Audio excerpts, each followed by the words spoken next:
dari salah satu rumah sakit di Jakarta. Dia bernama Mbak Mei Linda. Saya panggilnya dengan Mbak Mei. Saya mau tanya nih, menurut Mbak Mei, bagaimana sih arti dari komitmen itu? Nah, menurut saya, komitmen itu janji yang kita bikin sama diri kita sendiri untuk ngelakuin satu hal. Jadi kayak kita komitmen kita kerja, berarti ya udah kita ngejalanin apa yang udah diperintahkan sama kita tuh sesuai dengan prosedur yang ada dan mentaati semua peraturan yang emang udah ada di rumah. Seperti itu. Dan menurut Mbak Mei sendiri, wujud dari komitmen itu seperti apa sih, Mbak?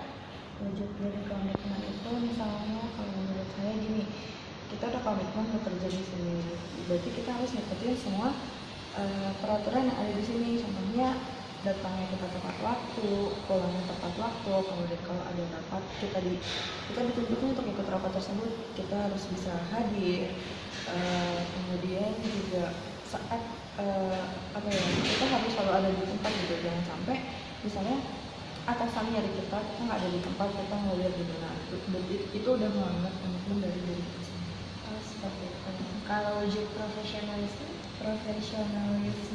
kalau menurut aku itu kita lebih mementingkan kepentingan suatu perusahaan atau rumah instansi kayak gitu ya. Jadi kayak misalnya kita dalam satu ruangan ada beberapa orang, kita sama teman kita, misalnya kita lagi berantem, sedangkan kita ada project bareng nih sama teman kita. Nah itu kita nggak bisa tuh kayak udah nih saya nggak mau satu project sama dia, itu nggak bisa. Kita harus tetap menyelesaikan project yang udah kita bikin dari awal, yang udah ini emang dipegang sama saya sama teman saya, itu harus diselesaikan gitu. Jadi nggak bisa kita ninggalin gitu aja, kita tetap profesional. Kita ninggalin.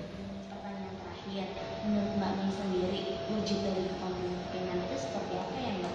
Wujud kepemimpinan menurut saya itu wujud dari komitmen sama profesionalisme kita itu tadi. Menurut aku, nah itu contohnya kayak gimana? Misalnya kita dalam satu bagian, kita sebagai kepalanya, nah itu gimana caranya kita memberikan motivasi, kita menginspirasi teman-teman satu divisi kita itu untuk mencapai tujuan yang udah kita buat. Juga harus punya komunikasi yang baik sama